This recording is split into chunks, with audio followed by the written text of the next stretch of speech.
कई बार देखा गया है कि आपसी मतभेद होता है कुर्मी नेताओं के बीच में, लेकिन इस बार आप लोग उन लोगों को एक मंच में लाने में सफल होंगे। बिल्कुल से भारत सरकार ने यूजीसी लागू किया, उसको जो लाया था, उसका जो कुछ संशोधन उस पर किया था, उस पर झारखंड का कुर्मी समाज सपोर्ट में था और उसको चाहते थे कि नहीं, भारत सरकार जो कर रही है वो सही कर रही है। जिस तरह से विरोध हुआ और माननीय सुप्रीम कोर्ट ने संज्ञान में लिया या वहाँ तक लोग गए, सुप्रीम कोर्ट ने संज्ञान में लिया और कुछ बिंदुओं पर उन्होंने संशोधन करने की बात कही है। माननीय उच्च न्यायालय का जो वक्तव्य है उसको भी हम लोग मानते हैं और ये सामान्य रूप से जिस तरह चलते रहा है वैसा चले, इसमें किसी तरह का कोई विवाद ना हो और कुर्मी समाज पूर्ण रूप से यूसीसी का समर्थन करते हैं। जोहार, नमस्कार।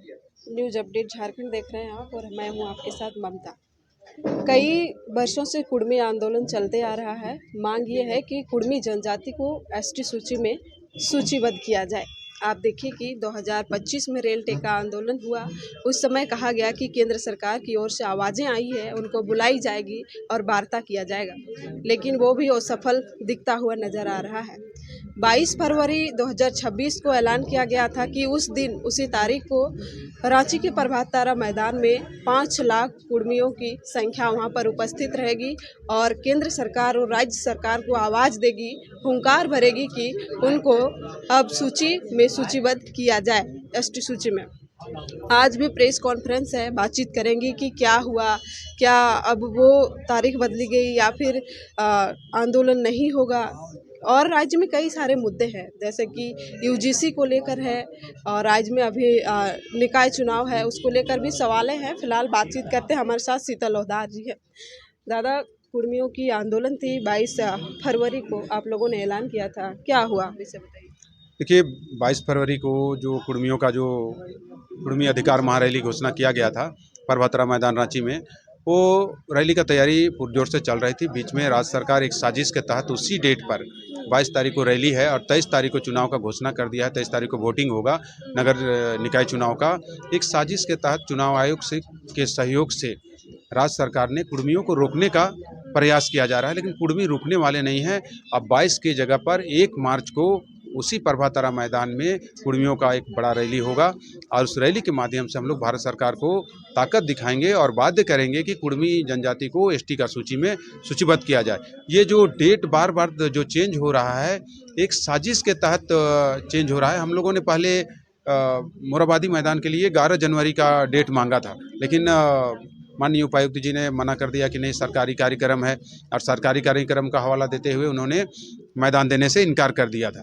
और तब वो कुर्मी समाज ने ये निर्णय लिया कि हम लोग प्रभातरा मैदान में करेंगे और उसमें 22 फरवरी का निर्णय लिया। लेकिन 22 फरवरी को भी आगे पीछे चुनाव का डेट घोषणा हो सकता था। उसी दिन वोटिंग 23 फरवरी को वोटिंग कराना ये एक साजिश था और साजिश में राज्य सरकार सफल हुआ है, लेकिन कुर्मी को रोकने में सफल नहीं हो सकता है राज्य सरकार। अगर कोशिश भी करेगा राज्य सरकार की कुर्मी को रोका जाए, ये संभव नहीं है। एक मार्च को हम लोग बड़ा ताकत दिखाएंगे और जो टारगेट है 5 लाख का आबादी का, उसमें रहेगा 5 लाख लोग रहेंगे और समाज के सभी नेता, किसी भी दल के राजनीतिक नेता हो, सभी लोग उसमें भाग लेंगे और भारत सरकार को दिखाएंगे कि हम लोग सब इस मुद्दे पर, कुर्मी को एसटी का सूची में सूचीबद्ध करने का मुद्दे पर हम लोग सब एकजुट हैं और एक होकर हम लोग इस मांग को जितना जल्दी पूरा करेंगे।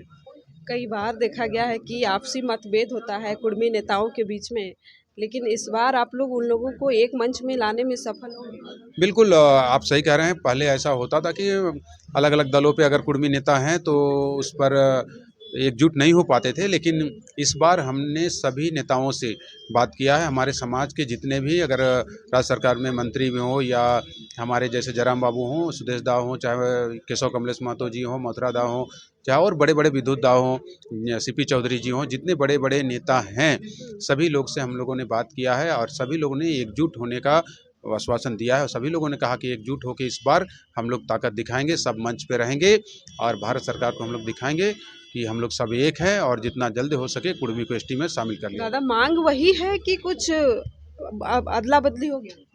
नहीं, कुर्मी को एसटी में शामिल करने का ही मांग है और कुड़माली भाषा को संविधान की 8वीं अनुसूची में शामिल करना। इन दोनों मांगों को लेकर ही हम लोग रैली बुला रहे हैं और भारत सरकार के खिलाफ रैली है। फिलहाल में जो कुर्मी समाज के कहें कि विधायक हैं, वो भी उस मंच पर रहेंगे, तो जो चाह रहे थे कि कुर्मी को एसटी सूची में शामिल ना किया जाए, वो लोग तो अब फिर नाराज हो जाएंगे, क्योंकि वो विधायक को वो लोग भी वोट दिए थे। नहीं, बिल्कुल ऐसा नहीं है कि कुर्मी को अगर उसका संवैधानिक अधिकार मिलेगा तो किनको दिक्कत होना चाहिए, किसी को दिक्कत नहीं होना चाहिए। जो दिक्कत की दिक्कत बात तो हो करते रहा हैं, था ना दादा, जो इसलिए ना लोग सड़क विरोध पर वो लोग उतर रहे जो थे। लोग विरोध कर रहे थे वो लोग को करवाया जा रहा था, एक साजिश के तहत वो लोग को विरोध करवाया जा रहा था। इसमें सबसे बड़ा साजिश था हमारे जैसे सुदेश दा हैं, जयराम बाबू हैं, इनका कद को छोटा करना चाह रहा था वो लोग। राजनीतिक रूप से ये लोग आज जिस तरह से जयराम बाबू और सुदेश दा अगर उभर के सामने आए हैं, उनका कद को छोटा कराने के लिए, उनको जातीय नेता का घोषित करवाने के लिए ये लोग इस तरह का विरोध कर रहा था। लेकिन वैसी बात नहीं है, ये हमारे नेता जो हैं उनका कद बढ़ेगा, आगे भी बढ़ेंगे और कुर्मी समाज को एसटी सूची में सूचीबद्ध भी कराएंगे। और वैसे भी नेता जो विरोध कर रहे थे, मंच बना के विरोध कर रहे थे, आपको 1 मार्च को कुर्मी एसटी का मंच जो रैली रहेगा उसमें भी वो लोग दिखेंगे और कुर्मी आंदोलन को समर्थन करते हुए दिखेंगे। दादा आप देखिए कि गुरुजी को पद्म भूषण सम्मान का कहें कि लेटर नाम सूचीबद्ध कर दिया गया है, किनको किनको मिलेगा, उसमें गुरुजी का भी नाम है। तो गुरुजी के जो गुरुजी थे विनोद बाबू, उनका कहीं ना कहीं नाम छूट रहा है और लोग सवाल कर रहे हैं कि उनका नाम नहीं छूटना चाहिए था। तो आपको क्या लगता है कि सरकारी तंत्र भी अब भेदभाव करने लगी है? बिल्कुल, अभी तक का जो रवैया रहा है राज्य सरकार का, जिसमें तो ये लगता है कि भेदभाव हो रहा है, क्योंकि गुरुजी को अगर पद्म भूषण मिलेगा तो उसमें किसी तरह का कुर्मी समाज को कोई आपत्ति नहीं है, मिलना चाहिए। गुरुजी ने संघर्ष किया है, लेकिन गुरुजी संघर्ष के साथ साथ उनके जो गुरुजी थे, जिनको उन्होंने कितने मंचों में कहा है कि हमारे राजनीतिक गुरु विनोद बाबू, विनोद बिहारी महतो हैं। तो विनोद बिहारी महतो उनके राजनीतिक गुरु थे, तो उनका नाम क्यों राज्य सरकार छोड़ रही है, ये चिंतनीय बात है। इसमें कुर्मी समाज आहत है। तो आप लोग उनको मांग क्यों नहीं कर रहे हैं सड़क पर उतर ये के? हम लोगों ने अभी से नहीं, 2000 आपका 2023 में बलियापुर से हम लोगों ने 5 दिन का पदयात्रा किया था। उनका समाधि स्थल से हम लोगों ने पवित्र मिट्टी ला के माननीय मुख्यमंत्री जी को हम लोगों ने दिया था और कहा था कि झारखंड पितामह का घोषणा पद दिया जाए विनोद बाबू को। और उसने आश्वासन भी दिया था कि एकदम बहुत जल्द, ये हमारे भी पुरोधा थे, बोले हैं कि हम लोग भी मानते हैं विनोद बाबू को। लेकिन क्या कारण है जो आज विनोद बाबू को, उनका नाम को पीछे किया जा रहा है। ये राज्य सरकार से हम लोग मिलेंगे माननीय मुख्यमंत्री जी से, उनको आग्रह करेंगे कि जी गुरुजी का जो उनको पद्म भूषण मिले, जिसमें हम लोग भी आपके साथ हैं। लेकिन उसके साथ साथ विनोद बाबू, और विनोद बाबू के साथ साथ तो निर्मल दा के भी नाम आना जरूरी है, क्योंकि निर्मल दा जिस समय जेएमएम का जो केंद्रीय अध्यक्ष हुआ करते थे और उनका हत्या हुआ था, और उनका हत्या के बाद ही उग्र आंदोलन हुआ, और उग्र आंदोलन हुआ तो पूरे रेल ट्रैक को उड़ाया गया, बहुत सारे बड़े बड़े कार्यक्रम हुआ। तब भारत सरकार ने उस समय संज्ञान में लिया और पहला बार झारखंड अलग राज्य के लिए वार्ता में बुलाया गया। ये हुआ था आपका विनोद निर्मल दा का हत्या के बाद। उससे पहले बहुत बड़े बड़े आंदोलन हुए, बहुत सारी बातें हुई, लेकिन सरकार ने नहीं सुनी। भारत सरकार ने सुनी नहीं थी। लेकिन निर्मल दा का हत्या के बाद ही वार्ता में बुलाया गया था, जब आंदोलन उग्र हुआ तब। तो निर्मल दा का भी नाम और विनोद बाबू का भी नाम छूटना नहीं चाहिए। राज्य सरकार को आगे बढ़ाना चाहिए। आपके माध्यम से रिक्वेस्ट करेंगे राज्य सरकार को कि जितना जल्द हो सके उनका नाम को जोड़ा जाए और उनको भी उचित मान सम्मान इस राज्य में दिया जाए। दादा और एक सवाल है, चूंकि आप समाज के हितों में काम करते हैं। फिलहाल जनवरी में यूजीसी रूल आया, पहले ही आया था लेकिन उसमें ओबीसी को जोड़ा गया। तो देखिए कि सवर्ण समाज इसका काफ़ी विरोध कर रहा था। कल ही सुप्रीम कोर्ट ने संज्ञान लेकर इस पर रोक लगा दिया। जो 2012 के नियम थे वो फिलहाल लागू कर दिया है। तो आपका क्या कहना है इसमें? क्या यूजीसी जो देखिए, रूल जिस है तरह वो से भारत सरकार ने यूजीसी लागू किया, उसको जो लाया था, उसका जो कुछ संशोधन उस पर किया था, उस पर झारखंड का कुर्मी समाज सपोर्ट में था और उसको चाहते थे कि नहीं, भारत सरकार जो कर रही है वो सही कर रही है। जिस तरह से विरोध हुआ और माननीय सुप्रीम कोर्ट ने संज्ञान में लिया, या वहाँ तक लोग गए, सुप्रीम कोर्ट ने संज्ञान में लिया और कुछ बिंदुओं पर उन्होंने संशोधन करने की बात कही है।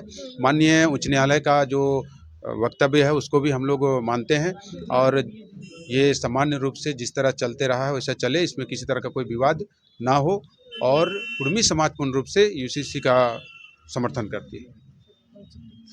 हमारे साथ बातचीत कर रहे थे शीतल लोहदार, और उन्होंने यूजीसी को लेकर भी अपना बयान दे दिया है कि पूर्ण समर्थन है कुर्मी समाज का। क्योंकि पहली बार जब आरक्षण मिला दलितों को, उस समय शैक्षणिक आधार बनाया गया था।